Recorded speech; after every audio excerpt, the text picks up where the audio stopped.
forget. Sorry, I got the music on. It's a good song. Valley of Worship. I might be like teary-eyed and stuff, and I think it seemed kind of fitting to do it in the car. I'm gonna turn the car off though, so that it's not buzzing or making noises with the air. Sorry about that last time, because it was buzzing and making. So I think we left off right after the wreck and crawling out. So it's kind of ironic I'm doing it in the car now. It looks like this will only last for 16 seconds. So I'll go ahead 16 minutes. So I'll try to fit it all in. So I heard a blood-curdling scream. I think that's where I left off, and with my sister saying Misty, and it's kind of when I knew that she cared. And so I went from kind of feeling completely alone to feeling loved.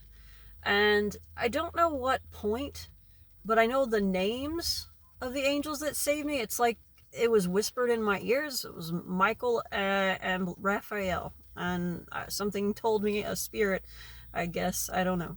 I don't remember the exact point. It's like I just knew. But it's the event that occurred after, which is one of the biggest things about it, because, and where like a lot of people don't believe me, and a lot of people like glass over, like, okay, she's just crazy. And that hurts, because I know what I felt, I know what I experienced. And here's the thing. Jesus could be standing right in front of someone, an unbeliever, and they're going to try to science it away. They'll try to science it away. They'll be like, it was this and it was that. It was, So, first of all, time when you're hurting that much kind of ceases to exist. It doesn't run the same. It's like it could have been an hour, it could have been 5 minutes, it could have been 2 hours. It feels like forever, and somehow like time isn't even happening, like it's a blink. So time, when you're in that amount of pain, I was shaking profusely from pain. I couldn't stop shaking, and when the ambulance came and stuff, I had bruising all on my arm because they couldn't find the IV, because I was like shaking uncontrollably. And I remember, because in the ambulance ride, which also felt like forever, and like somehow like I had no idea of time, with the ride, they kept saying, like, trying to get me talking. I was in so much pain that I literally verbally couldn't speak. I couldn't speak anything. I don't even know if I could nod. I was just in that much pain. And I would try to answer them. They'd ask very basic questions. I'd try to answer them, and it's like my mouth, I would just like mumble. And so I don't even know what all the questions, and I remember, because I was still coherent enough to like hear what they were saying and what they were talking about every once in a while, I'd fade in out from the pain and then hearing them. And I know for a fact that I wasn't on any meds. They didn't put me on any meds there, or anything there, because they couldn't. They're like, we're going to get you something. You're going to get you something for the pain. We know you're in pain. It's okay. It's okay. It was mainly more like verbally, they were trying to ask me questions. And then I get to the hospital, but so I knew that I wasn't on any kind of pain meds, any kind of medication at all whatsoever, on the ride. And then I on the ambulance ride, and then I get in there, and when they moved me, every part of my body was in searing pain. And they moved me, when they moved me onto the stretch from the street onto the stretcher, that alone, it felt like every bone in my body was probably breaking. It was just excruciating pain. And it was the same when they lifted me from the ambulance and onto the stretcher to pull me in, and then onto the bed. Like, any time they moved me, it hurts so much. It just hurts so much. I was in so much pain. And then I'm laying in the bed, and they got me in this machine that's going around, but it wasn't fully around, some kind of scan. And at that point, I think I'd started to be able to talk a little bit, and I was asking something for pain, was mumbling out pain, like, we're gonna get you something, we're gonna get you something. So all I kept hearing was, we're gonna get you something. I'm just thinking, I'm in pain, please make the pain go away. I'm in so much pain, where's the medication? So I know for a fact I wasn't on any medication. And when I was in that thing was when the first part started. And I'll probably start that part. So I'll explain. I'm sitting there and I'm looking up, and again, I didn't know how much time it was. It felt like I was in this thing forever, and I just started to feel that darkness and sense of doom, and like I'm alone, like I'm stuck in here, I'm gonna be stuck in here forever, and no one's here, and I'm alone.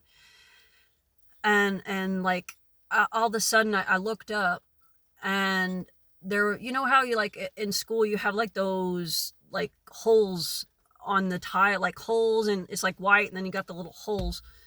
Well, I'm looking up and I'm watching, I'm just in pain, and out of nowhere, it's like, oh, there's a show called like Gaia when I was into like kind of getting into new age stuff and dabbling in things that I like beginning, you know, being more curious about that stuff and starting to fall. I started watching this show that was kind of like called, I think it's called Gaia or something, I don't remember. Basically, they showed the mathematical equations and versions of the different dimensions and what they meant and what they would have looked like tetrahedron, all the like whatever mathematical jargon of shapes. And so I remember afterwards, I seen it and we were watching the show, and I'm like, that's what I saw, that's what I saw. So all of a sudden, it just came down fast. And it was like so fast, it's like it started to come out a white web out of the ceiling, and it dropped down like boom, but it was like boom when it came down, and then it was like spread it out. So it's like it came towards me just a little bit, and then it spread out over like the entire room. And it was like the purest form, like really, really white. I can't even explain the white. And then in every like little like center, there was some kind of jewel. Because you would think, okay, maybe she's just like, because everyone was like, it was hallucinations from pain. And then I think I was personally dying. I do know you can die from pain, and I'll get into more detail about all that and why and how I know I was dying, why I believe I was dying, and things like that. So this was a part of it where I think I was first starting to experience it. Well, this is actually, I guess, technically where I believe I was dying. Because like the start of dying, it was just, I was in so much pain, and so it comes out and it spreads, and I'm like, it felt like I was falling asleep, like I felt like falling, but I wasn't falling anywhere. It's hard to explain. And after it did that, I was like, what's going on? And I just remember kind of watching it all, because there was like these sapphires and rubies and all this, and I was like, this is so pretty, what is it? And then the shapes of the web, it wasn't like a normal web, like round, it was like shapes within the web, and that's so I believe I saw beyond the fifth dimension. And beyond it, because I didn't like, you know, people say they're outside and they can see their stuff floating out. I didn't see that. I started to like feel myself coming towards it, like almost like going towards, but I wasn't physically moving. But beyond it, in the way that it was, is I could see beyond it, and beside it was, there was the whitest, purest form of white. Like it's white beyond white. Like I can't describe the white because I've never seen anything like it, and I know I'll never, well, maybe someday I'll see something like it again. But it was like the purest form of light. And at this point, I started hearing voices. I started hearing noise. There was so much noise, and there were 9 beings. I'm going to get into the beings in a second. I'm going to record more of this right after. I think I'll do this right after, because that's another separate story. So we'll end it there for now. I'll either continue it when I get in the house, because I'm getting hot in the car. But yeah,